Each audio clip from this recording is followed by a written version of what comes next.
एक गांव में 3 भाई रहा करते थे। उनकी एक बहन थी। वो तीनों आराम से खुशी खुशी घर पे रहा करते थे।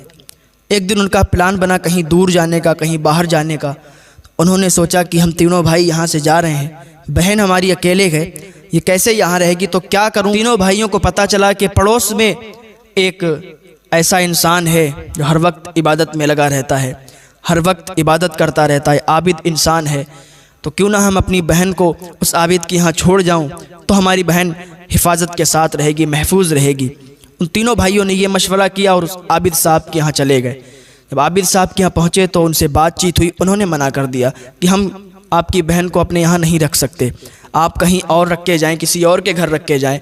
लेकिन इन 3 भाइयों ने इसरार किया, बहुत ज़्यादा कहा। तो उन्होंने कहा ठीक है, आप हमारे घर रख के चले जाएँ, हमारे यहाँ रख के चले जाएँ, कोई बात नहीं, महफूज रहेगी। वो तीनों भाइयों ने क्या किया कि अपनी बहन को उनके यहाँ रख दिया और वो तीनों चले गए बाहर, कुछ दिनों के लिए गए थे।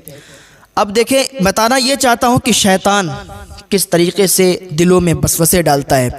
शैतान हमारा खुला हुआ दुश्मन है। शैतान वसवसे डालता है, कत्ल व गारत करवाता है, लड़ाई झगड़े करवाता है। शैतान का ही ये काम होता है। तो वो आराम से वो लड़की रहती रही। तो उनका ये मामूल था कि जब खाना देने का टाइम होता था तो वो दरवाजे पर रख के खाना चले जाते थे। लड़की उठाती थी, खा लेती थी, उठाती थी, खा लेती थी।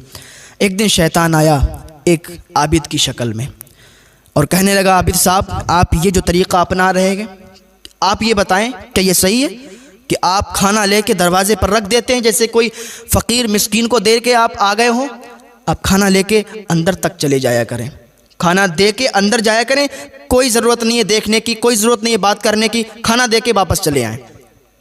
आबिद ने कहा कि बात तो सही है, खाना हम बाहर रखाते हैं, उसको भी अच्छा नहीं लगता होगा, तो खाना अंदर रख के आया करेंगे। इन्होंने ये प्लान बना लिया कि खाना आप दरवाजे पर नहीं रखेंगे, खाना अंदर दे के आया करेंगे, बात नहीं किया करेंगे और देखेंगे नहीं। वो आबिद साहब जब दूसरे दिन गए तो अंदर खाना लेके गए, खाना रखा और वापस चले आए। कुछ दिनों तक यही मामूल चलता रहा। फिर वही शैतान आबिद की शक्ल में आया और कहने लगा, आबिद साहब, आप अभी तक तो दरवाजे पर खाना रखते थे, अब अंदर रखने लगे।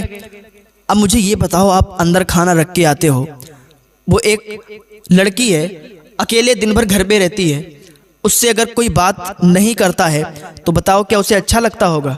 और आप इतने बड़े आबिद हैं, आप खाना रख के चले आते हैं, आपको चाहिए कि खाना रखें तो थोड़ी सी उससे बात भी कर लें ताकि उसको अच्छा लगे।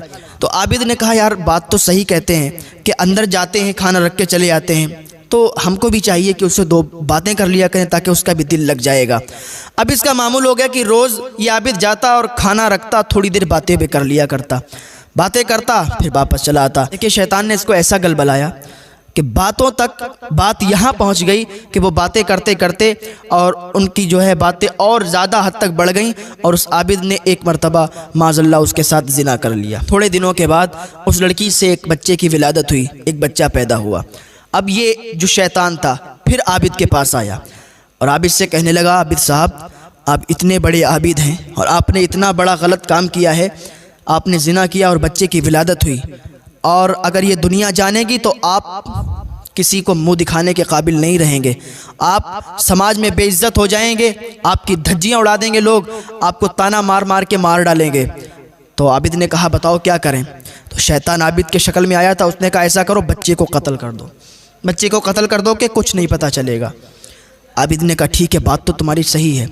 आबिद गया रात के सन्नाटे में, जाके बच्चे को कत्ल किया और बच्चे को कत्ल करने के बाद वहीं ज़मीन में मिट्टी हटा के और उसको दफन कर दिया आबिद की शक्ल में। और कहने लगा, आबिद साहब, आपने ये तो बड़ा गलत काम कर दिया कि आपने बच्चे को कत्ल कर दिया, उसकी माँ को छोड़ दिया। आपको ये नहीं मालूम कि माँ और बच्चे की मोहब्बत कैसी होती है। माँ अपने बच्चे से दुनिया में सबसे ज़्यादा प्यार करती है, आपको नहीं मालूम है। आपने बच्चे को कत्ल कर दिया और उसकी माँ खामोश रहेगी, उसकी माँ दुनिया में ढिंढोरा पीट देगी, तुम्हें फांसी पे लटका देगी। उस आबिद ने कहा, तो मैं क्या करूँ बताओ।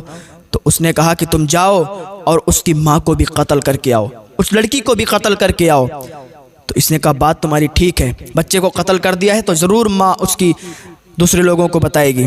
तो आबिद गया रात के सन्नाटे में और लड़की को भी कत्ल कर दिया और नीचे ज़मीन में दफन कर दिया। पूरा मामला ख़त्म हो गया। अब उसके भाई जो बाहर गए हुए थे किसी काम से, वो वापस लौट के आए। उन्होंने पूछा कि मेरी बहन कहाँ है। तो ये आबिद बस आंखों में आंसू ले आया और कहने लगा, आपकी जो बहन थी उसकी तबीयत बहुत ज़्यादा ख़राब हो चुकी थी, उसी दौरान वो इंतकाल कर गई और उसको हमने दफन कर दिया। अब ये तीनों भाइयों को बहुत बुरा लगा, बहुत ज़्यादा रोए और वापस अपने घर चले गए। घर पे ये जाके सोए तो ये शैतान उनके ख्वाब में गया और कहा, तुम्हें मालूम है कि तुम्हारी बहन के साथ क्या क्या हुआ? तीनों भाई जब सुबह उठे आपस में उन्होंने अपने ख्वाब को शेयर किया तो एक ही ख्वाब, तो वापस आबिद साहब के पास आए वो तीनों भाई और कहने लगे, बताओ मेरी बहन कहाँ है? ज़रा सख्ती से पूछा ना, तो उन्होंने बता दिया कि ये मामला पेश हुआ। वो तीनों शख्स उस आबिद को काज़ी शहर के पास ले गए, बादशाह इस्लाम के पास ले गए। बादशाह ने हुक्म सुना दिया कि इसको फांसी दे दो। वो शैतान फिर आ गया, वो फांसी पर लटकने जा रहा था, फांसी पर लटकने ही वाला था कि शैतान आ गया फिर आबिद की शक्ल में। कहने लगा, तुम फांसी पर चढ़ने वाले हो, लेकिन एक तरीक़ा मेरे पास है कि मैं तुमको फांसी से छुटा सकता हूँ, फांसी से हटवा सकता हूँ। तुम्हारे ऊपर ये जो फांसी की सज़ा सुनाई गई है ये नहीं होगी, तुम बरी हो जाओगे, तुम छूट जाओगे अगर मेरी एक बात मान लोगे। आबिद ने कहा, बताओ क्या बात माननी है? बस तुम इतना कह दो कि अल्लाह एक नहीं है।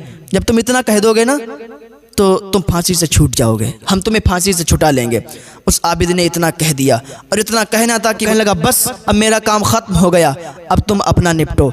क्योंकि उसने वहीं पर उसको काफिर बना दिया, उसको मुशरिक बना दिया। जैसे ही उसने अल्लाह का इनकार किया और शिर्क किया, अल्लाह की ज़ात में किसी को शरीक ठहराया, वहीं पर वह मुशरिक हो गया और शैतान वहाँ से चला गया। तो ये आबिद जो इंसान था ये मुशरिक होके फांसी पे चढ़ा, मर गया, फांसी दे दी गई और मुशरिक होके दुनिया से गया। तो शैतान की चाल ये होती है, शैतान वसवसे डालता है, फंसाता है, लेकिन शैतान की चाल में मत आना, शैतान के जाल में मत फंसना। शैतान बहुत ही चालाक है और हर तरीक़े से अपने हरबे अपनाता है। अल्लाह रब्बुल इज़्ज़त की बारगाह में दुआ है, अल्लाह हमें शयातीन के मकर व फ़रेब से महफूज फरमाए।